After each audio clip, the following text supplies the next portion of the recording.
Right. So we have 21 people with us. So let's go ahead and get started.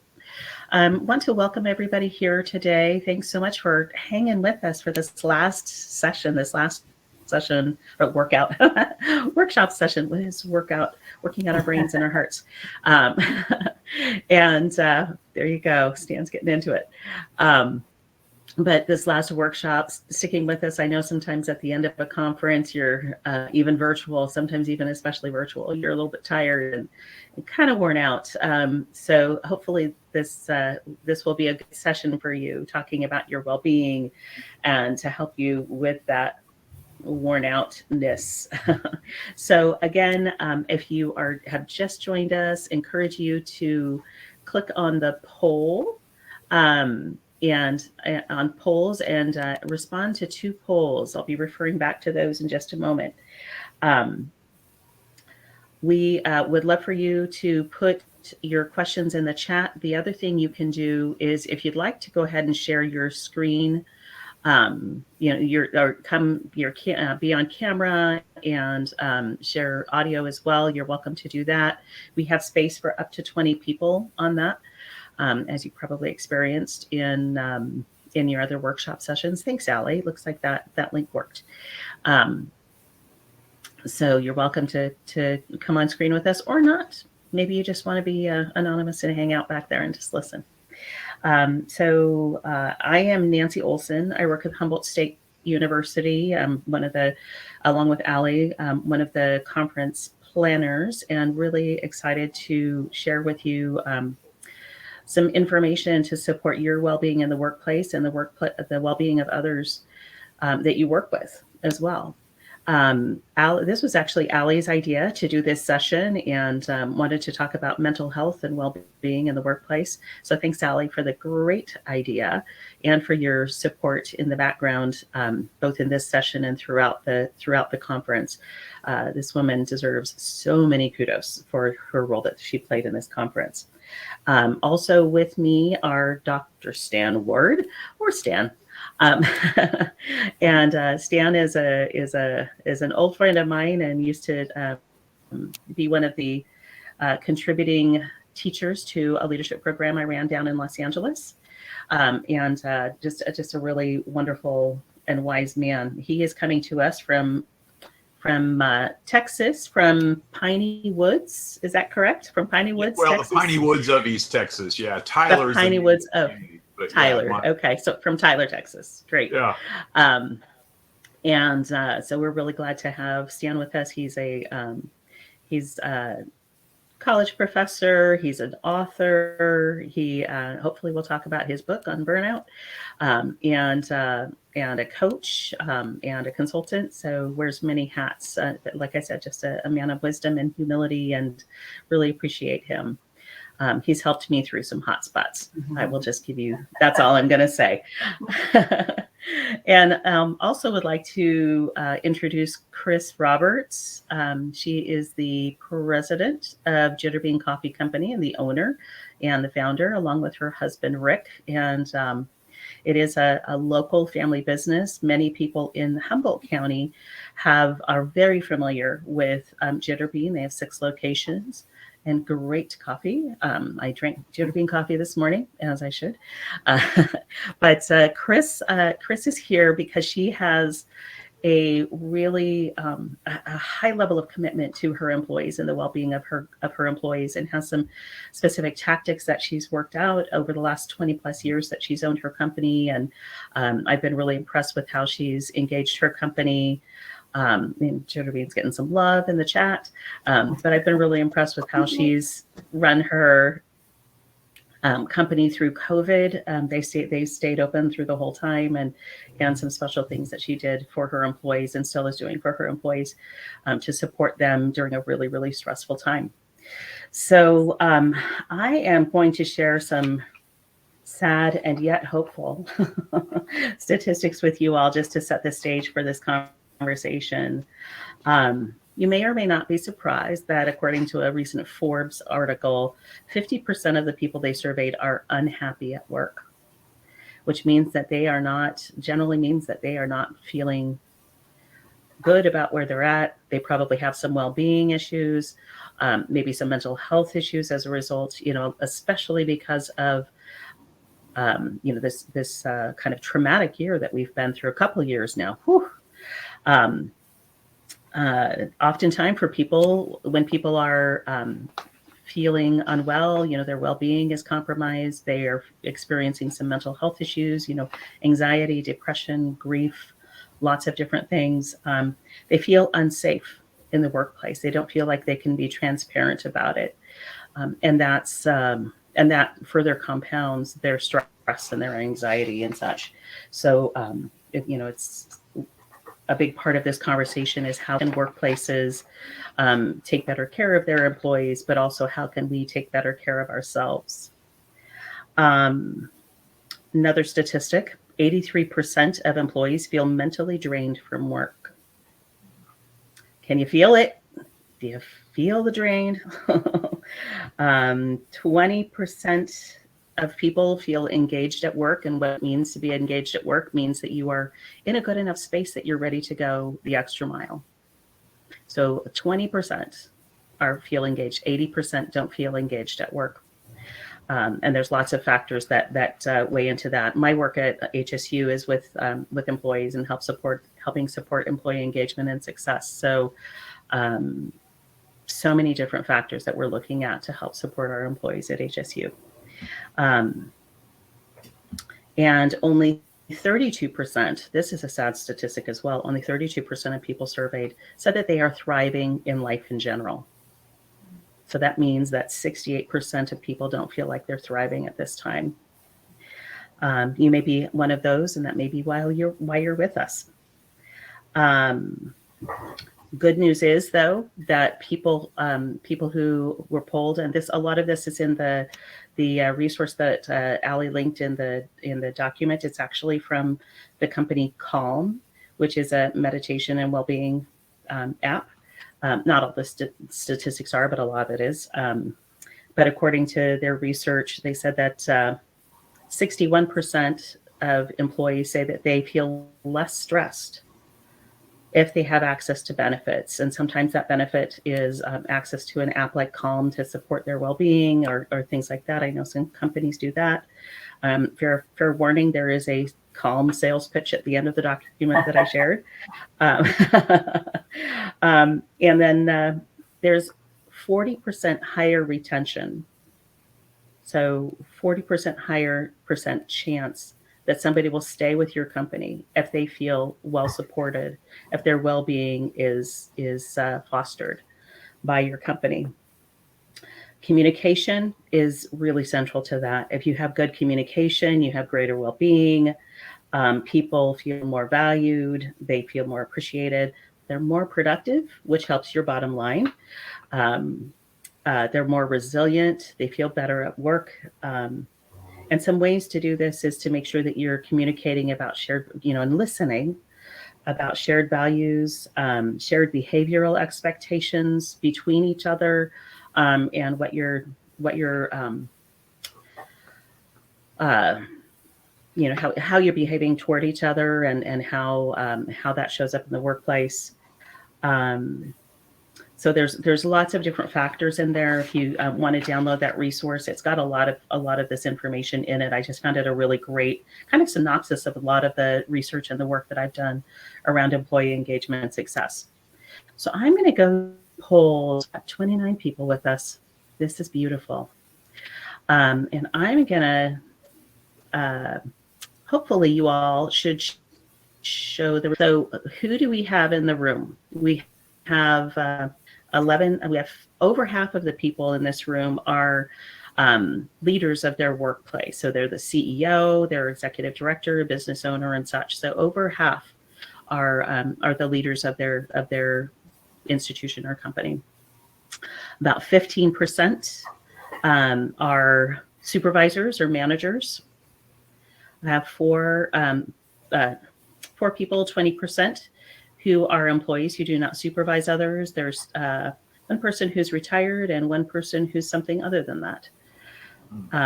Let's look at how people are feeling today. So this is all right. This is all right. Nobody is feeling not well. But there are about half of you are feeling what I call COVID fine. That's life is just a lot. And I may not be feeling great, but I'm not at the bottom of, I'm not at rock bottom. So COVID fine, just is less than our normal fine. We have 26% who are fine, no major complaints, things are pretty good. And then we have 23%, almost 24%, who said, great, all is right in my world. So yay for all of those folks who are feeling good about, about life. So with this, I really, this is going to be a conversation with Kris and with Rick from their different perspectives. As I said, Stan he's an academic, and he's a coach and a consultant. And like I said, I've experienced all of the above with Stan and have a lot of confidence in what he has to share. And then Kris is a local small business owner with, I think, well, we'll let you talk about your work there. So, Kris, can you do you want to talk a little bit about Jitter Bean? And one of the questions that I wanted to ask is how when you were founding Jitter Bean 20 plus years ago, how did you decide to make employee culture and having a positive employee culture a top priority for your company? Well, unbeknownst to me, I was watching a friend who had a business, and she was outstanding with the way she treated her employees. In fact, I oftentimes thought it would be fun to work for her. And I think because I was watching her and learned from her, it just became something that I wanted to do in my company. It's just, if I did anything well in our company, I think it's employee care, hiring and employee care. And I firmly believe that if we treat our employees well, they'll treat our customers well. And if our customers are happy, then we're ultimately going to be happy. So that's just become a real key part of what we do. I can't say that I've had any formal training in that. A lot of it's just intuitive. And as many of you that are local know, we hire primarily college age. We have some 40-somethings. We have a few younger than that. But I think because I had young children when we first opened up, I just immediately went into mom mode. So I tend to treat our employees not like they're kids, but I just care about them. And a lot of them are college age and maybe not from here. So especially during the pandemic, it became apparent to me that some of them didn't have a support system around here, and it became more and more important that we were even more engaged than what we'd been before. So this has been a really interesting season, but emotional health has been just, really important and a significant part of our everyday work. Sometimes we're good at it, sometimes we're not, but I'm anxious to learn from you, Stan. So, yeah, absolutely. Well, great. And it's, like I said, I've known you quite a while. Full disclosure, we're sisters. We're sisters. I've known you my whole life. She's older. Well, some people don't think so, but I have to say,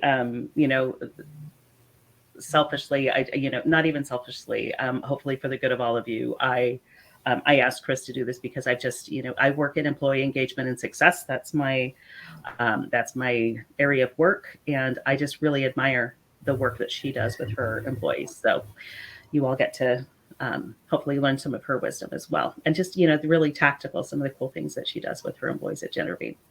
So Stan, let's move to you. Tell us a little bit about your background and how your latest book is on burnout, and how you came to focus in on burnout. And what do we need to know about burnout? So, and I want to start, Kris, thank you for saying looking forward to learning from me. That's kind. There's a lot of wisdom in the room. I think we're all going to learn from each other today. Yeah. As far as the emphasis on burnout, a couple things. So currently, my leadership coaching practice really focuses on partnering with high impact leaders who are really serious about their success both at work and home. And so I noticed the folks that are really trying to do that kind of sets them up for burnout. That the work I'm doing now focuses on helping them reduce unnecessary conflict, avoid burnout, and basically get traction so they can make positive change that sticks, that lasts. And we've got a lot of tools and systems and processes to do that. Part of what drew me to that work, again, is really appreciating, Nancy, we work together, people like you who care about both results and relationships. We know from the research that essentially most folks are either good at one or the other. And so when you're trying to do both, that takes a lot of energy. And even my own story. So when I finished my dissertation of a PhD in leadership studies, when I finished that program in 2013, a week after passing my dissertation defense, I was in the hospital as a healthy 40-year-old man with a bowel obstruction.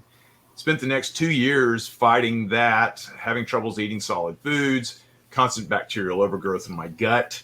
Locally, we got a really dire diagnosis that basically was along the lines of, Stan, let's talk about your quality of life for a little bit. And that phrase caught my attention and the attention of my wife. And so we found that Mayo Clinic was doing some research on the symptoms I was having. And we went to Mayo. And after 2 weeks of poking and prodding by the best medical minds in the country, if not possibly the planet, my doctor sat me down and he said, Mr. Ward, tell me about how you manage stress. And I thought, man, you have got to be kidding me. And so I come to this work as a person.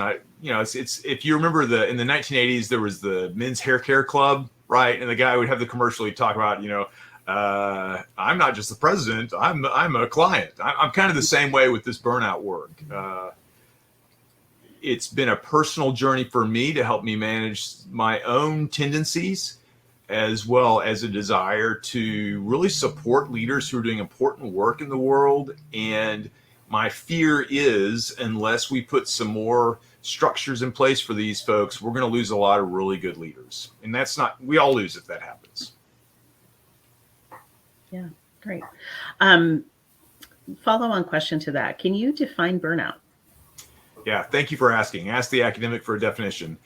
I'll give you an illustration, and then I'll move to a definition. And I appreciate you asking because in my work, I think there's a lot of confusion around the term burnout. It's become a bit of a buzzword, sort of like leadership.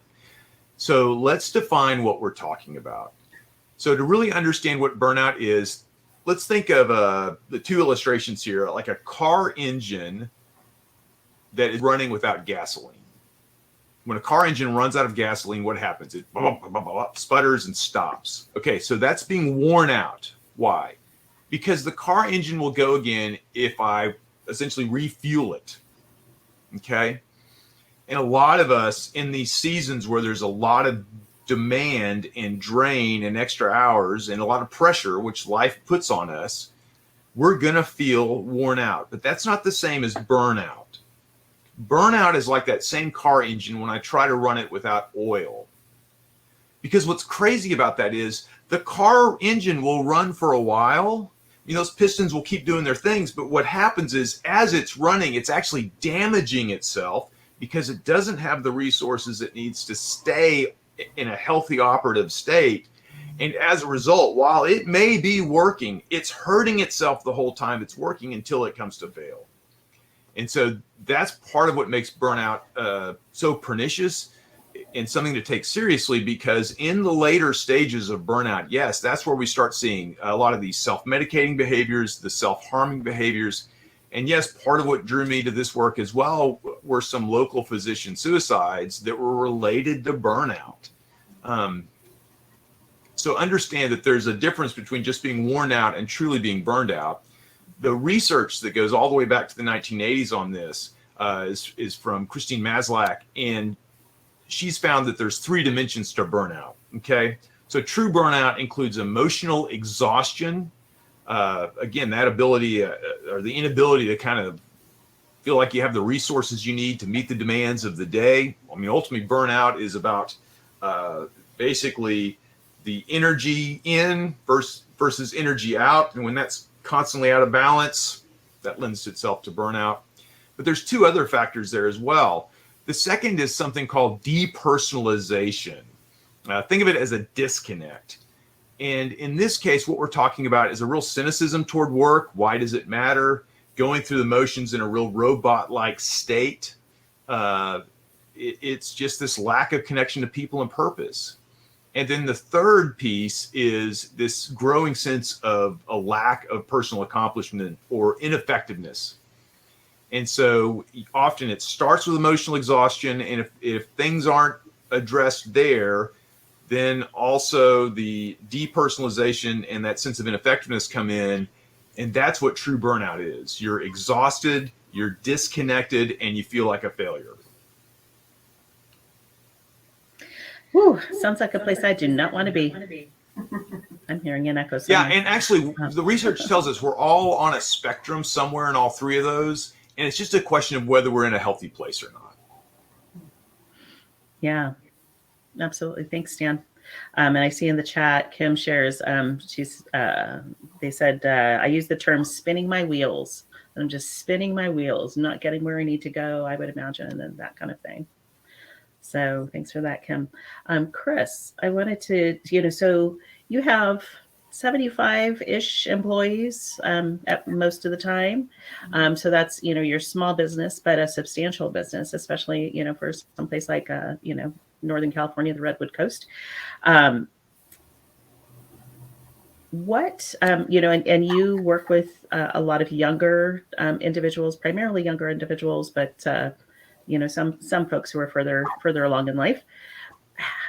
How does that show up when you have an employee who's not doing well? How does that show up? And, do they tell you, do you see it in the quality of their work? How can you tell when somebody's just not in a good space? Right. I think with us, I really do think you're right. It's quality of work. It's just being tardy, calling in sick a lot, just not enthusiastic. Usually our employees find working for us or working in our business rather is oftentimes a place of fun.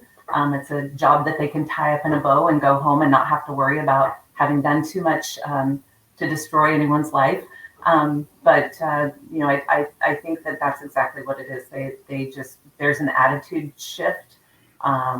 They're less engaged and performance starts to wane. And because we have managers at every site, they're oftentimes the first ones to notice. But as soon as I become aware of it, I do try to intervene and have that one-on-one connection with them to see if we can either make a switch to another shop, or if there's some kind of personal intervention that we can do, give them a day off, maybe offer them headspace or something like that. So yeah, great.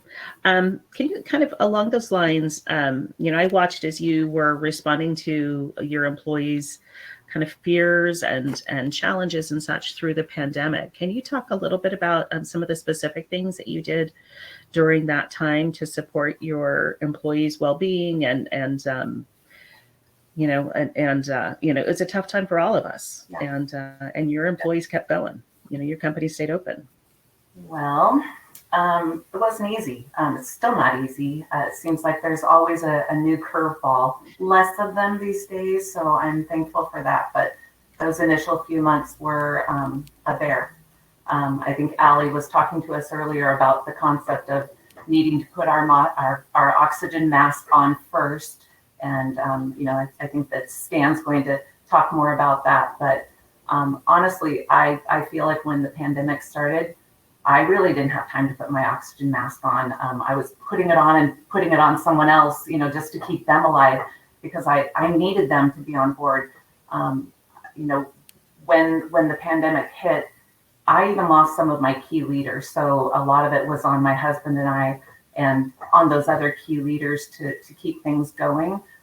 We lost over 30 employees within a week's time, and a few others trickled in and out. Most of those employees eventually came back. I would say only 3 or 4 of them didn't, but it took them a month or so to kind of process.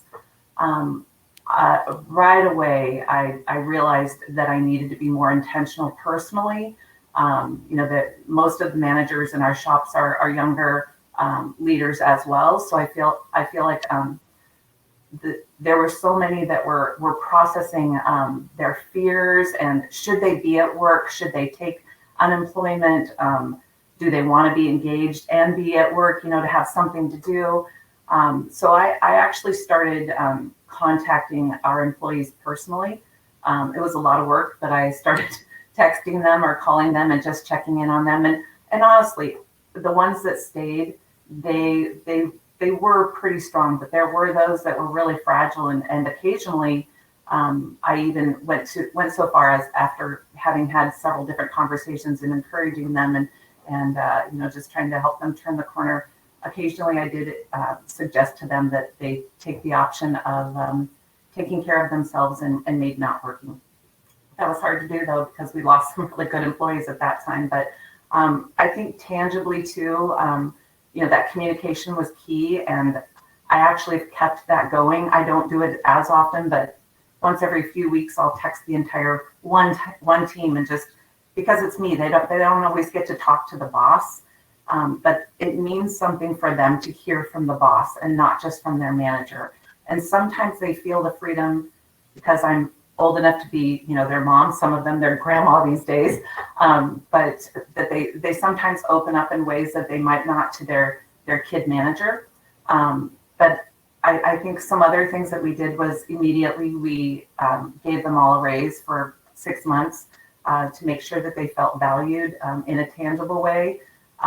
For quite a season here, we closed early on Sundays just so that everybody had a time during the week that they knew that they could be off. Even the managers wouldn't have to worry about covering shifts during that time. We also took a different approach to the monetary side of things. This was kind of hard to do, but we really emphasized it's just coffee, and that their emotional health was more important. So sometimes we'd close early, or that was really hard for me. I wanted that structure of everything being consistent, but sometimes letting people go home early, or those types of things. At one point in time, we sent everyone a thank you card that had been with us for the first several months of the pandemic and had stood firm with us. We sent them a little monetary gift. Our managers, we did all kinds of things for days off and gifts and raises and things like that. But those tangible things were huge. But honestly, I think the appreciation and that they were known, and it wasn't just their team, but we knew that person by name and that we cared about that person. Obviously not 100% all the time, but I feel like that was really important. And my oxygen mask did fall off a lot, and it was hard, but made it. Yeah. Oof. So much. Yeah. And having been there, hearing about, everything you were going through as a business owner. And we've got about at least half of the people, it sounds like, on this call who are business owners and, CEOs or, otherwise lead their own business. So, yeah, it's very important conversations. So with that, I want to shift back to Stan and talk a little bit. And I'm looking at chat as well. There's a question, Stan, for web-based resources you recommend for somebody who's in full burnout, who maybe doesn't have access to in-person counseling services. And one thing I would say is that sometimes, larger companies have an employee assistance program where you can get some counseling. There's another counseling app that, what's the one you told me about, Kris?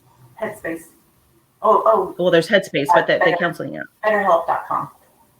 BetterHelp.com is where you can get web-based access to counseling at a fairly reasonable cost. So I've heard really good things about that service as well.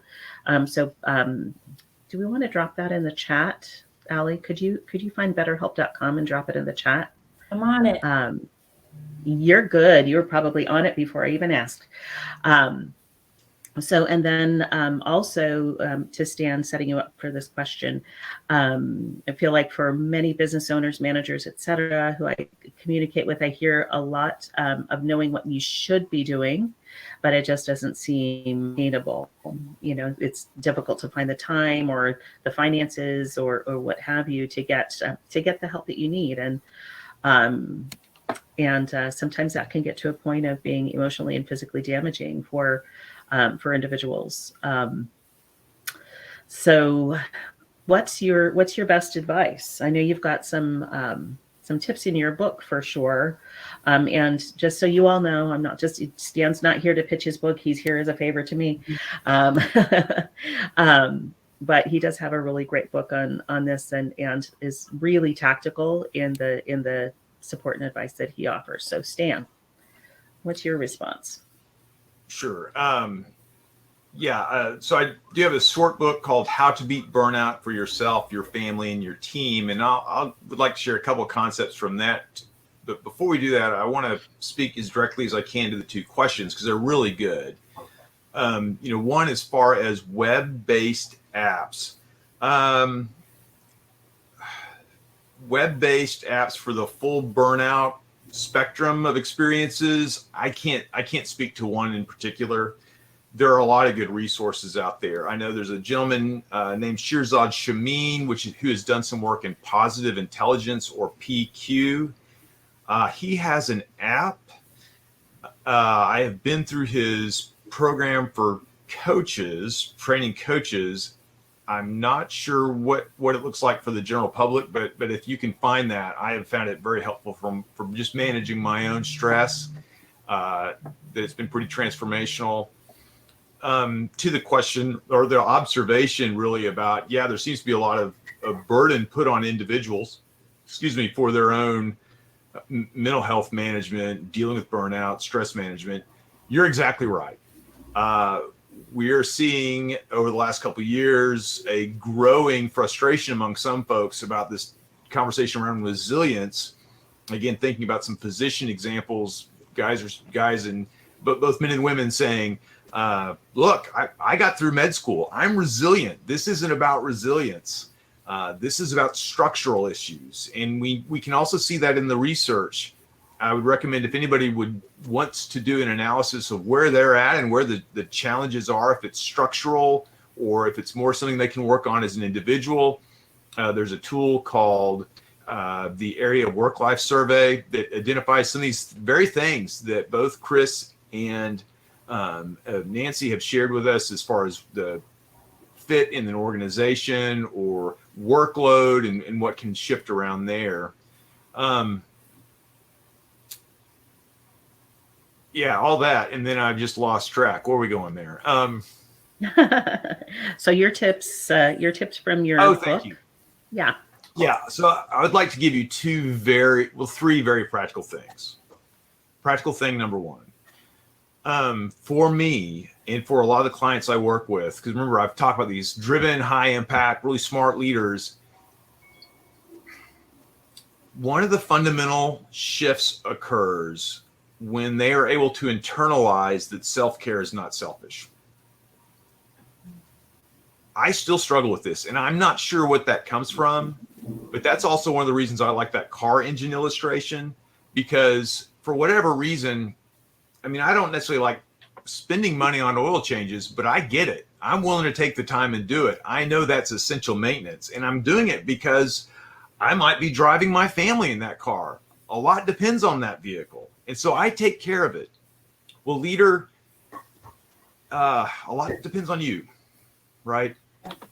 That's why the name of the book is How to Beat Burnout for Yourself, for Your Family, and Your Team. And so for me, what has helped me make the shift is to think about this self-care is not selfish. In fact, it's about doing some things to make sure I'm doing some self-maintenance so that I can show up fully at work and at home So the teams I lead, or the people I coach, or my children who I love, my wife who I love, so that I'm able to show up fully for them and support them the way I want to do that. Okay, so that's number one. Self-care is not selfish. In fact, it's one of the best things you can do as a leader. Two, I'm convinced in the power of small experiments. So far, or so often, one of the struggles again with burnout is this sense of ineffectiveness, right? And so what small experiments do is they allow you to approach challenges in a different way, and they can help you get unstuck. That phrase, spinning your wheels. They'll help you stop spinning your wheels. Because, and I've got a, thank you. Yeah, Allie just showed the post there to help explain the concept. But the basic idea is, you have this change that you're trying to make. You simply say, okay, what is one simple action item? What's the next logical step that I don't even know, but I think will get me closer to this goal? I'm going to take that action, and the focus is not on whether you succeed or fail. The focus is on what happens and what do you learn? And then you apply that learning to take the next focused action. And through that iterative cycle, you get traction. And you start to see change, and it doesn't take that just overwhelming amount of effort or energy that you don't have when you're feeling prone to burnout, right? And then the last thing is something that I got from a friend of mine who's a counselor who, he was actually talking about coaching people or working with people who are struggling with depression, but this also works for burnout. And that is, I would just encourage you, if you're struggling in this space, here's a simple self-maintenance thing you can do. Ready?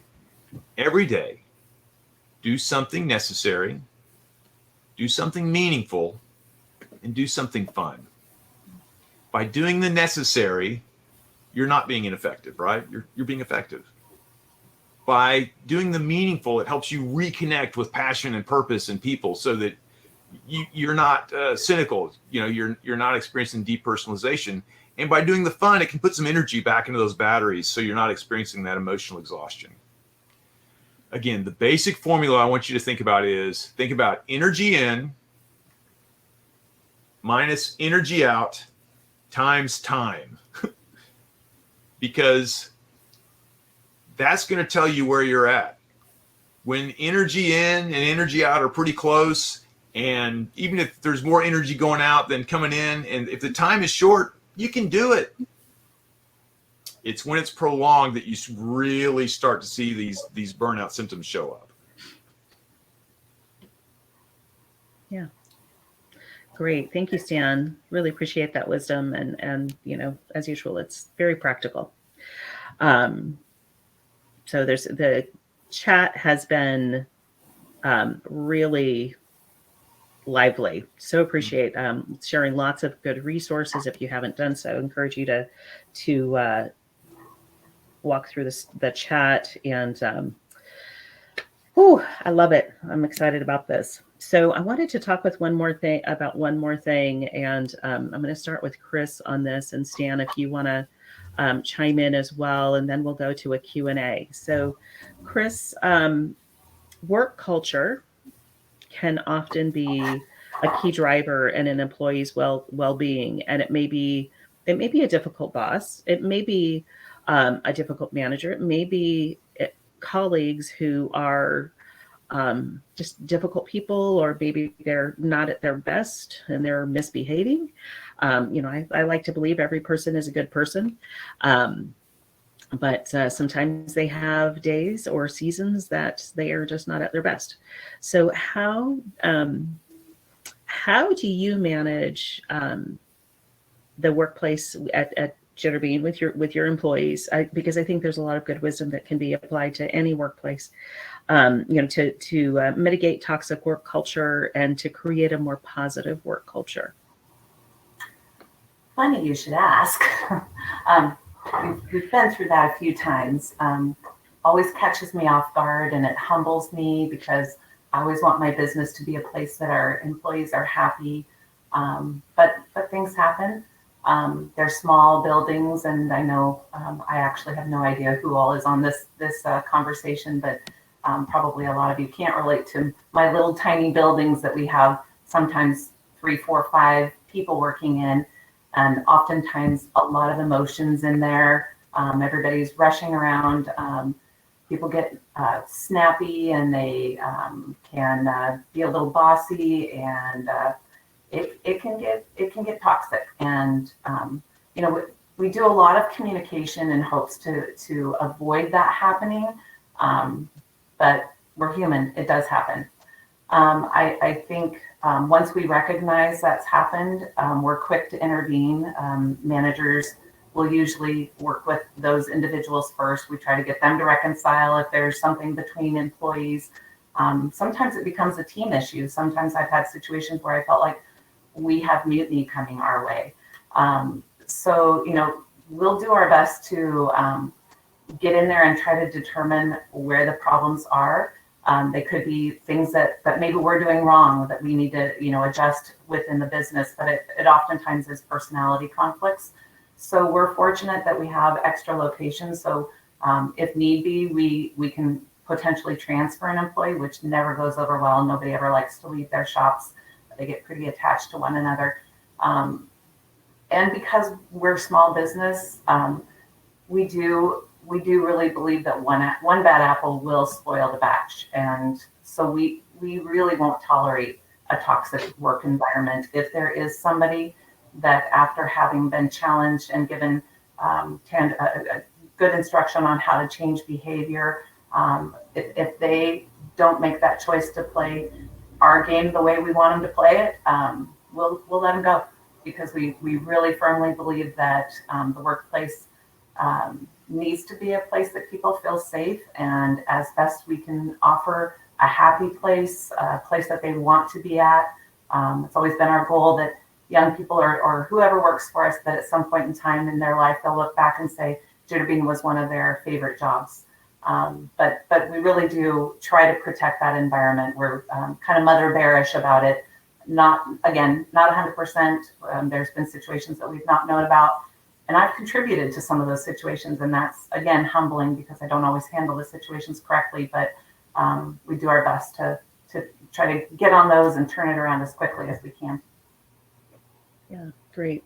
Thanks for your vulnerability and your candor in that response, Kris. Really appreciate that.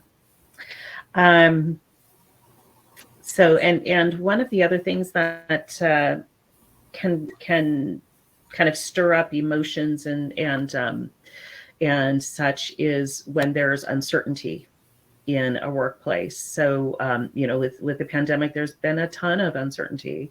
When there's change happening, sometimes it's really exciting change, but people are, not sure what's in it for them and what kind of thing. So, communication in those times is so critical.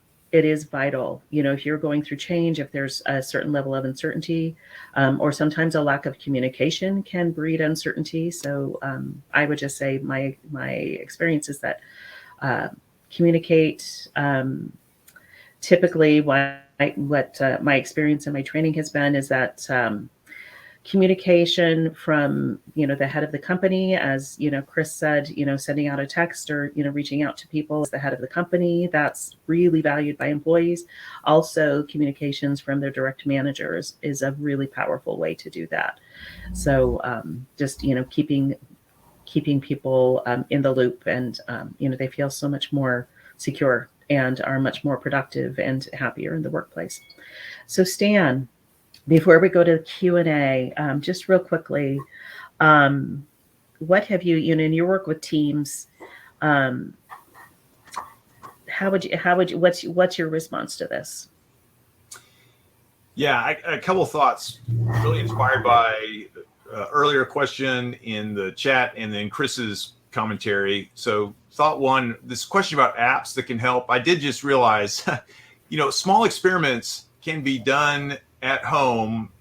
At the only thing it costs you is your time and energy, right? And so I would encourage you can just take a journal and write down, what is it I'm trying to do, right? And help yourself kind of process some of that. And again, I would encourage folks to look at that blog post. It'll help you frame some of that.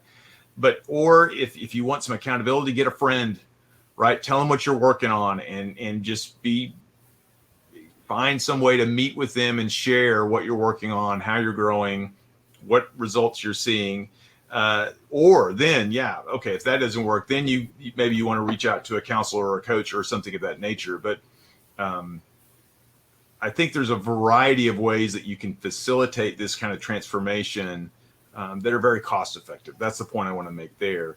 And then to Kris's point about toxic environments, recently, Adam Grant has come out with this great TED talk on takers versus givers at work. And I would encourage you, if you haven't seen it, please watch it. And essentially what he talks about is we have a lot of folks who are, and I suspect a lot of the folks that are in this room are givers. They care about other people. They want to see other people succeed. They want to see people do well, and they give of themselves, not always expecting something in return, often not expecting anything in return, as just part of their modus operandi, how they operate in the world. And what we find is for a lot of those folks, excuse me, and on teams especially, they struggle with burnout. Why? Because you also have takers. People who simply take and take and take and take. And they're really good at playing the game so that they can keep taking. And remember, if it's energy in versus energy out, so the givers aren't getting anything in, they're just giving out. So guess what happens, right? You lose your givers, and essentially you get a lot of takers, which is just going to spiral things downward in your company culture. And think about culture. Your culture really is basically, it's kind of like the air you breathe. If the air's bad, you're going to get bad results. So what Adam Grant has shown us is a couple of things. One is helping people who are givers learn to be matchers, so they don't just martyr themselves. So they're able to both give and take.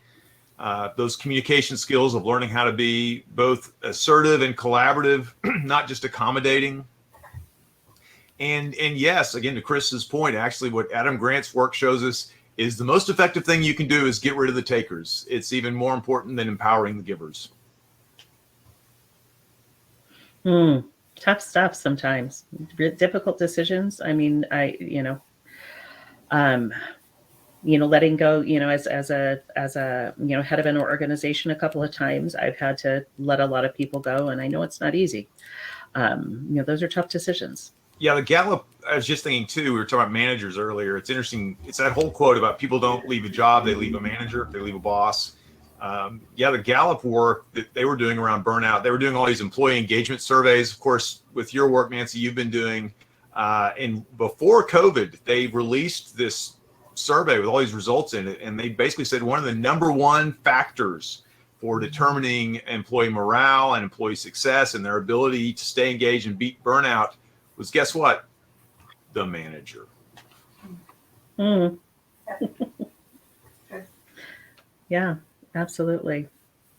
What Susan's comment, her husband has always said, you never regret firing the person who needs to go. It's hard, but once it's done, it's inevitably better. So yeah, that's tough, and sometimes managing a toxic work environment takes those really difficult decisions. So when you just keep that person around, sometimes they get passed from department to department. If you're a large corporation, things like that. People don't want to make that difficult decision. They recognize it's going to have an impact on that person's life and, that type of thing. But sometimes you have to make those tough decisions. So looking at the chat to see if there are, and thanks for being on top of posting all the resources that are being talked about. Allie, any questions for Kris or Stan that we haven't responded to?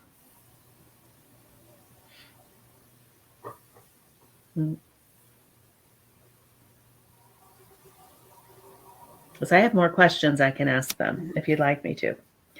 So if you have any questions, we've got a few more minutes, but we've covered a lot of ground. I'm really excited about this. I guess one big question is, how do you balance supporting mental health and well-being while still keeping your team accountable to their assigned tasks? So sometimes people are not doing well, but they still have a job to do. How do you manage that? And And take that one. you're going to let Stan take that one. That's a tough one. Oh, I thought you were going to say you were going to take it, Kris. No, because I need to learn from you. Oh. Well, I would, and I don't mean this to sound flippant. I would start with what's the obvious or the low-hanging fruit or the stupid stuff that needs to get addressed. And let me explain what I mean by that. Okay. So recently, looking at some data for an organization that was doing a study on their shift workers, and they realized suddenly that they had gotten into this trend of their shift workers would work a late night shift, and then they would get scheduled the next morning for the early shift. That's what I call kind of the low-hanging fruit, or just kind of the duh stuff. I shouldn't call it stupid. I'm sorry. The duh stuff, right? If people aren't sleeping, that's going to impact their energy, their effectiveness, morale, all that, right? Tired brains are grumpy brains. So things like that, I think. I'm on the edges of this thing. I'm not answering your question directly, but I do think there's some low-hanging fruit here. I think looking at what are my expectations as a manager, in my own behaviors as a manager. Remember, we talked about the Gallup work. And so, am I constantly messaging folks after work hours and expecting a response? Okay. That's a common practice, but it also doesn't allow people to rest and recover. Essentially, what we know is, as human beings, we're put together in such a way that we need cycles of exertion and rest. And when we get out of those cycles, that's where we start having problems. And it's easy for me to say this because I'm a consultant, but I will tell you, as a guy who's run programs for people, managed people, I know there's such a pressure to optimize and maximize everything. I think we have to understand, if we're constantly operating at 100% of capacity, when we have challenges, which we're going to have, what's going to be the result, right? And I do appreciate, Kris, you'd mentioned taking people aside, finding out what's going on. People don't have a work life and a home life. They have one. And thinking about my own story and the stress I was managing, part of it was, again, I was in graduate school. I was working full time, had two sweet daughters. My wife had a head injury in a car accident. She'd lost her job. The lady that hit her didn't have insurance. And, it was just a really crazy season. And so all that was impacting me. Ironically, the work side of my life was actually the smoothest part of my life at that time. Is that helpful? Yeah. I'm going to add something to it. I think it's relevant. Please. But I'm sure all of you guys do this already, but in our small business, it's kind of hard to have one-on-one time with each and every employee. But we do our best to have, you guys probably know this term too, EDMs, employee development meetings. So our managers are supposed to get together with their employees in some way, whether it's a phone call, ideally in person, once a month. And it's not just to check in on, their work skills and how things are going, but as much as the employee will allow without the manager prying, to get to know that person and to be aware of what's going on, because we really don't know what's going on. And this last year and a half has been a banner year of not knowing what people are going through. And sometimes it is heartbreaking to find out that they're not able to pay for their school, or they just broke up with their boyfriend, or they've been kicked out of their house, or these things that could be contributing on top of the pandemic. That communication, Nancy, you said that right at the beginning. That's just so key. And sometimes I found myself getting upset with an employee, and then I sit and talk to them, and I hear their heart and I hear what they have on their plate, and it's a completely different story. So communication, you just can't do enough of it, whether it's listening or encouraging or, coaching. So.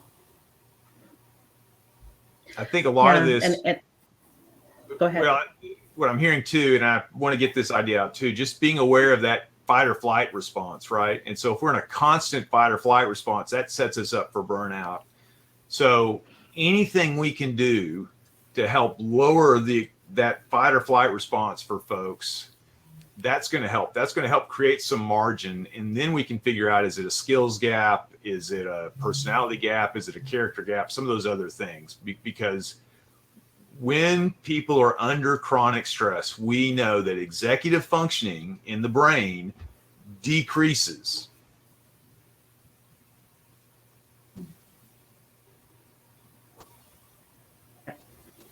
There we go.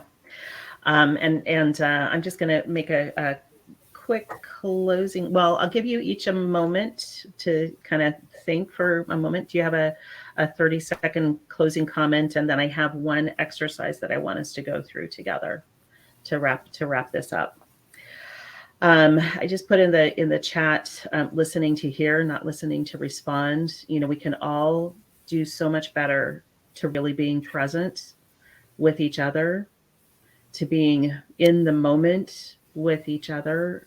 I learned so much from another one of the teachers with the in addition to Stan, we had some really great teachers with the leadership programs I used to run in LA. His name was Jeremy Hunter. And I really valued his work in helping me become more present in each moment. And when I'm present in each moment, I can hear what you have to say without being biased, creating some bias in my mind. I'm going to hear absolutely what you're trying to say, and learning those listening skills and things like that. Earlier, I'll say just this one last thing. Earlier, somebody said, I don't have time to do this. You don't have time not to do it. So there's my, I'm have a little bit of a reputation at HSU of having a tough love moment. You don't have time not to do this stuff. So your life will be better. Your life will be more balanced if you take care of yourself, and if you take care of your team and your colleagues and your family and all of these things. So and it doesn't have to be huge. It doesn't have to be a huge, you don't need to set aside 20 minutes, 30 minutes for meditation. There's a lot of different things you can do, even in just 2 minutes. And that's where I love some of the positive intelligence work that's been done. Absolutely. So Stan, last word of advice, 30 seconds. Self-care is not selfish. Okay, great. Kris, last word of advice. Back to something I said earlier on, and that is, if we invest in our employees and in their health and their emotional health, that they will be better employees for us, which will make our customers happy, which will make our bottom line happy, and make our jobs easier too. So if you take care of your employees, your world will be better. So take the time to invest in them and not expect them to just do it on their own. They need you. Wonderful. So in this last minute that we have together, I'd like for you to, I'm going to take you into just a centering down, because we gave a lot of energy to this conversation. And we're heading into the weekend. Invite you to sit in your chairs, put your hands in your lap or something like that. Whatever's in your hands, just put them down. If you're typing on your phone, don't do it for a minute. And just, if you feel comfortable to do so, just close your eyes. Sit up straight, but not stressed. And just take a few good, intentional, deep breaths. Good inhale. Hold it at the top for a moment, and then a really long exhale to empty your lungs. Do that 1 or 2 more times.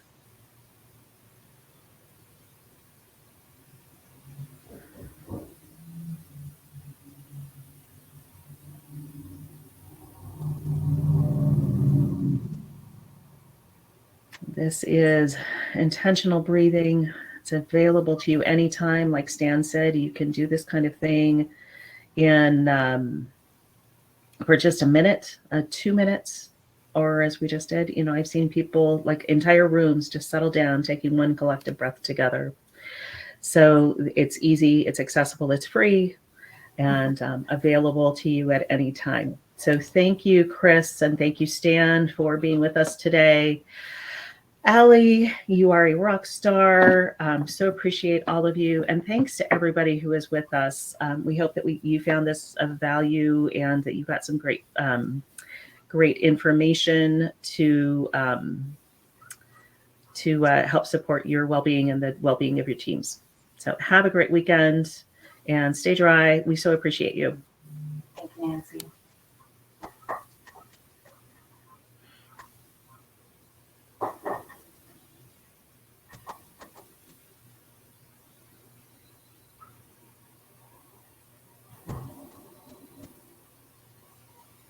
And I think the next, Allie, do you want to share what the next session is? It's just the wrap, the kind of networking event. So the last half hour and some change is open for you to network. So a couple places you can do that are in the expo hall.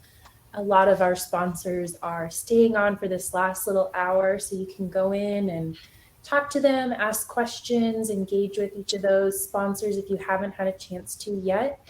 The other cool feature, if you haven't done it yet, is the fourth little button on your left that says networking. So you get paired up one-on-one. It's kind of random and kind of fun. So a mix and mingle if you want to chat with people. If there was someone that you particularly were really agreeing with what they were saying or said something that you want to follow up on, you can personally reach out to them and I believe just directly video chat with them here on Hopin. So all options available to you, or if you want to take a cue from David Loya and go do some self-care because it is not selfish, go do that. Go get outside, get some fresh air, curl up with a book and a cup of tea, do what you need to do. I'm just have so much gratitude in my heart for how this conference went. I think all of us are so happy that it was what it was and that you guys were here and got to be a part of these conversations. And so I'm just so super grateful. Can't wait to see what comes as a ripple effect of these conversations. So that is a wrap, folks. Absolutely. All right. Thanks, everyone.